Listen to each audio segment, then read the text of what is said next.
माता Vaishno Devi press club Katra में आपका स्वागत है। और Shri Mata Vaishno Devi super speciality Narayana hospital की अगर बात करूं तो वहां से हम आपको हमेशा से ही डॉक्टरों से रूबरू करवाते आए हैं। और 8 तारीख को वुमेन्स डे है, और वुमेन्स डे के ऊपर हमारे साथ डॉक्टर सूक्ष्म शर्मा, जिनसे हम आपको रूबरू करवा रहे हैं।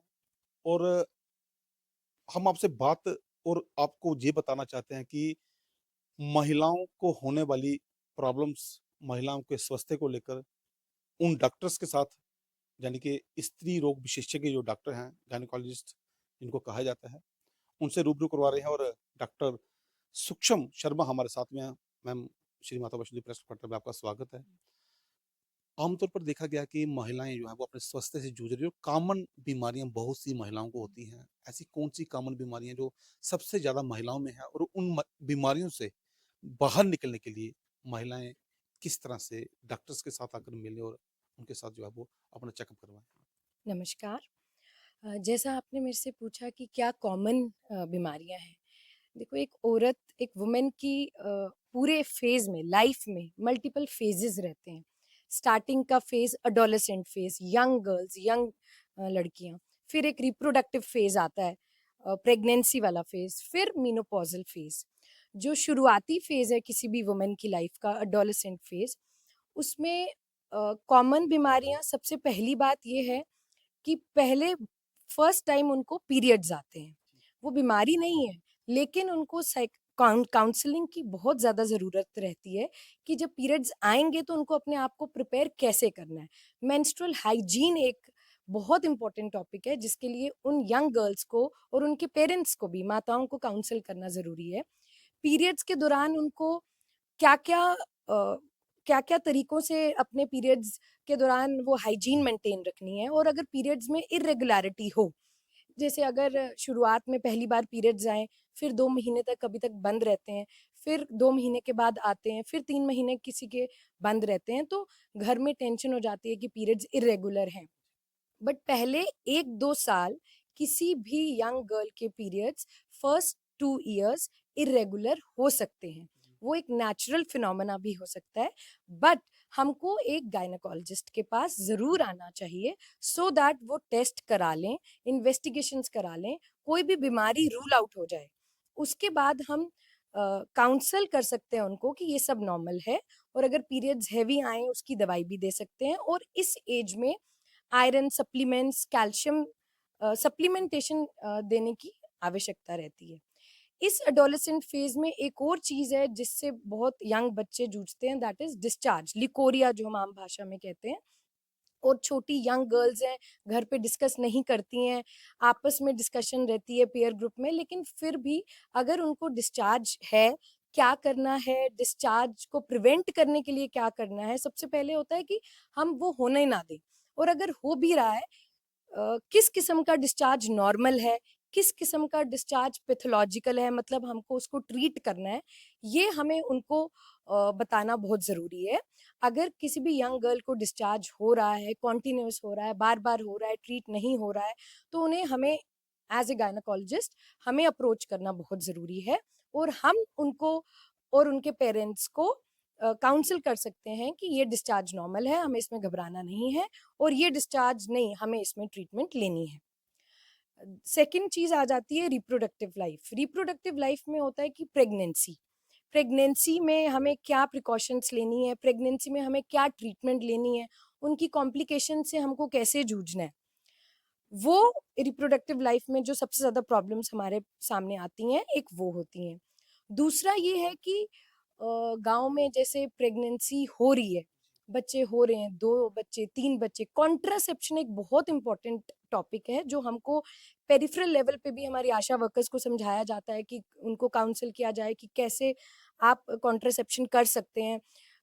पेरिफेरल एरिया में वुमेन को इतना मतलब उनको एक्सपोज़र नहीं है, दे डोंट नो कि हम कैसे बच्चा रोक सकते हैं, तो उससे उनकी हेल्थ पे भी बहुत इफ़ेक्ट पड़ता है।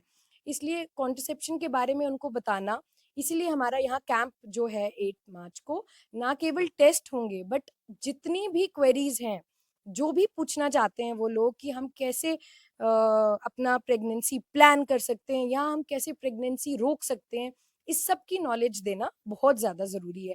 घर बैठे वो आपस में डिस्कस नहीं करती हैं, उनको पता नहीं है किसके पास जाना है। अगर ये एक पेरिफेरल जो एक पीएचसी होता है गाँव में, उसमें भी बच्चा ना करने की दवाइयाँ उपलब्ध हैं, लेकिन उनको नहीं पता है। ये अवेयरनेस देना बहुत ज़्यादा ज़रूरी है कि ये सब चीज़ें आपके पेरिफेरल लेवल पे अवेलेबल हैं। और अगर कोई ऐसी चीज़ है कि आप अवेलेबिलिटी नहीं है, तो आप हमें आएँ, हमसे मिलें, हम बेस्ट गाइड करेंगे कि आपको इस एज में, इस बीमारी में हम क्या चीज़ दे सकते हैं कि आप प्रेगनेंसी रोकें। तो मैम आमतौर पर देखा गया है कि प्रेगनेंसी के दौरान जो है वो खासकर मैं उन महिलाओं की बात करूँगा हुँ। जो महिलाएँ शहरों में रहती हैं। हुँ। वो डॉक्टर्स के पास आके सलाह बिल्कुल लेती हैं, मगर गाँवों की जो महिलाएँ होती हैं वो नहीं पहुँच पाती हैं। कई कारण ऐसा होता है कि वो अपनी जान भी गँवा देती हैं प्रेगनेंसी के दौरान।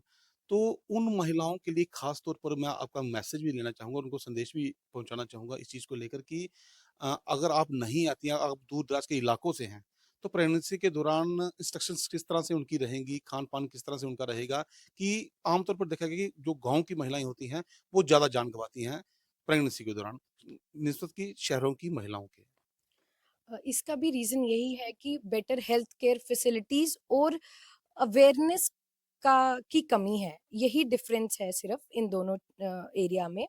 अब रूरल जो एरियाज़ में गाँव की जो औरतें हैं, गवर्नमेंट ने बहुत काम किया है कि पेरिफेरल लेवल पे भी ये छोटे-छोटे सेंटर्स खोले हैं उनको अवेयर करने के लिए। लेकिन इसके माध्यम से भी मैं ये बताना चाहूँगी कि उनको एट लीस्ट अगर वो ज़्यादा टाइम नहीं दिखा सकती, लेकिन प्रेगनेंसी होते ही और पूरी प्रेगनेंसी में एटलीस्ट 3 चेकअप उनको डॉक्टर से ज़्यादा अगर अप्रोच नहीं है किसी भी हेल्थ सेंटर को, लेकिन 3 चेकअप ज़रूर कराने चाहिए। अपनी डाइट का एज़ नॉर्मल जैसे डाइट रहती है, जो भी उनके सप्लीमेंट्स हैं, जो फर्स्ट विज़िट में भी अगर वो पहली विज़िट दिखाएँगे, उसमें ही डॉक्टर उनको पूरा गाइड कर सकता है कि जैसे फर्स्ट 3 महीने उनको फॉलिक एसिड लेना है, 3 महीने के बाद उनको आयरन, कैल्शियम सप्लीमेंट शुरू करने हैं। और जो अल्ट्रासाउंड्स बेसिक अल्ट्रासाउंड होते हैं, वो पहले विज़िट में हम उनको गाइड कर सकते हैं, फिर नेक्स्ट विज़िट में हम उनको बता सकते हैं, जैसे 5वें महीने वाला अल्ट्रासाउंड बहुत ज़रूरी होता है कि बच्चे को कोई पैदाइशी प्रॉब्लम ना हो। तो इसलिए सरकार कहती है कि अगर ज़्यादा नहीं एक्सपोज़र है, तो लेकिन मिनिमम 3 बार वो एक गायनेकोलॉजिस्ट को ज़रूर दिखाएँ।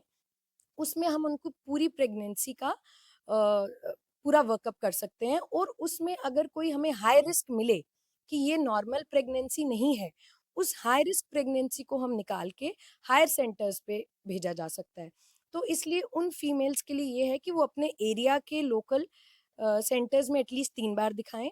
वहाँ के लोग ट्रायज करते हैं, निकालते हैं कि कौन-सी प्रेगनेंसी हाई रिस्क प्रेगनेंसी है, उनको फिर वो हमारे हायर सेंटर्स, टर्शियरी सेंटर्स पे भेजते हैं, जिनको हम मैनेज कर सकते हैं।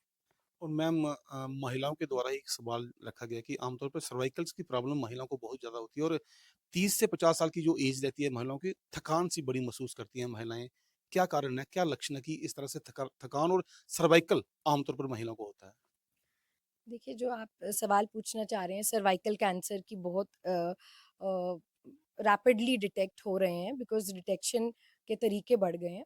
बेसिकली क्या है कि किसी भी फीमेल को ये एक अवेयरनेस देना चाह रही हूँ कि किसी भी फीमेल को 21 साल की एज के बाद अपना पैप स्मीयर एक आधे मिनट का प्रोसीजर है, बिल्कुल ओपीडी प्रोसीजर है, पैप स्मीयर अपना कराना चाहिए, जिसमें हम वजाइनल सिक सेल्स लेते हैं और उनको टेस्ट करते हैं कि कहीं कैंसर बन तो नहीं रहा। हम ये एक पैप स्मीयर ऐसा फ्रीली अवेलेबल प्रोसीजर है, जिससे हम सर्वाइकल कैंसर को होने से 10-15 साल पहले पकड़ सकते हैं।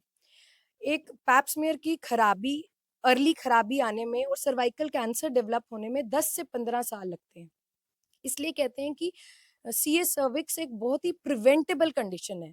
क्यों? क्योंकि हम उसको जल्दी डिटेक्ट भी कर सकते हैं सो दैट हम अर्ली ट्रीटमेंट दे सकें और दूसरी चीज़ अब हमारे इंडियन बाहर तो है ही है इंडियन सेटअप में सर्वाइकल कैंसर से बचने के लिए वैक्सीन्स अवेलेबल है।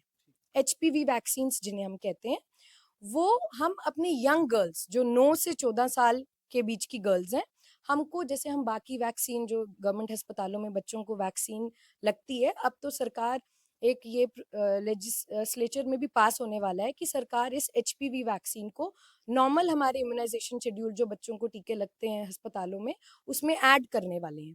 ये क्या है कि 9 साल की उम्र के हमारी जितनी भी गर्ल्स हैं, उनको हमें ये वैक्सीन देनी है और बस 2 डोज़ लगती है। एक 0 डोज़ आज दी और दूसरी 3 महीने के बाद, बस।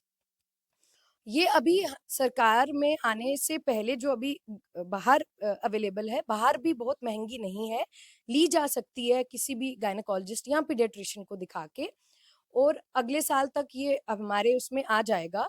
ये 9 से किसी भी बच्चे को 9 से 14 साल की उम्र में हमें ये शुरू करना चाहिए। 2 ही डोज़ेज़ हैं और 2 डोज़ेज़ से आप एक फीमेल को पूरी लाइफ़ एक सीए सर्विक्स से कंप्लीट बचा सकते हैं। तो इसीलिए हम इतने पैसे खर्चते हैं अपनी कितनी चीज़ों पे, फ़ोन पे, इस पे। ये एक 1500 की वैक्सीन है अगर आप बाहर भी लेना चाहो और बिल्कुल फ्री करना चाहते हैं तो फिर सरकार में अभी आने में टाइम है, लेकिन बाहर भी बहुत महँगी नहीं है। हम अपने बच्चे को ये एक बर्थडे पे गिफ्ट दे सकते हैं कि आज हम एक वैक्सीन लगाएँगे, 3 महीने के बाद दूसरी वैक्सीन लगाएँगे। सोचो एक इतनी बड़ी कैंसर की बीमारी से हम बच्चे को पूरी तरह मुक्त कर मुक्त देंगे। कर सकते हैं।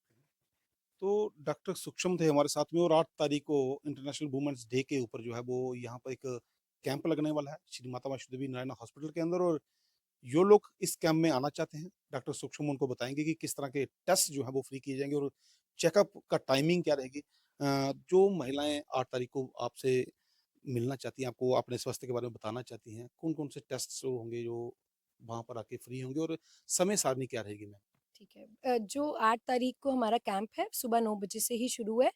सारी फीमेल्स किसी भी फ़ेज़ में जैसे मैंने आपको समझाया यंग गर्ल्स हैं अगर उनको कोई प्रॉब्लम है या प्रेग्नेंट लेडीज़ हैं या मेनोपॉज़ल जो पीरियड्स बंद होने के बाद का उसमें भी बहुत दिक्कतें आती हैं फीमेल्स को। किसी भी एज में किसी को भी कोई प्रॉब्लम है, सब आ सकते हैं और अगर नहीं भी कोई प्रॉब्लम है, जैसे मैंने बताया पैप स्मीयर कराने, प्रिवेंशन, अपने आप को सीए सर्विक्स से बचाने के लिए पैप स्मीयर भी फ्री ऑफ कॉस्ट उस दिन होगा। उसके अलावा सब खून की जाँच भी यहाँ पे हर किस्म के टेस्ट फ्री होंगे। हमारा गायनी चेकअप फ्री रहेगा 9 से लेके पूरा दिन हम ये कैंप चलेगा और सब लोग इसकी सुविधा ले सकते हैं। तो ये थे हमारे साथ श्री माता वैष्णो देवी नारायण हॉस्पिटल की डॉक्टर सूक्ष्म शर्मा। 8 तारीख को आप यहाँ पर विज़िट ज़रूर करें। अगर आपके स्वास्थ्य में कोई बीमारी है, अगर आप किसी बीमारी से जूझ रही हैं, तो जहाँ पर आकर चेकअप ज़रूर करवाएँ क्योंकि 8 तारीख को इंटरनेशनल वुमेन्स डे है और इस दिन ख़ास तौर पे नारायण हॉस्पिटल में जो है वो फ्री मेडिकल चेकअप कैंप रखा हुआ है। इस कैंप का आप लाभ ज़रूर उठाएँ और मेरे साथ बने रहें श्री माता वैष्णो देवी प्रेस क्लब कटरा के लिए।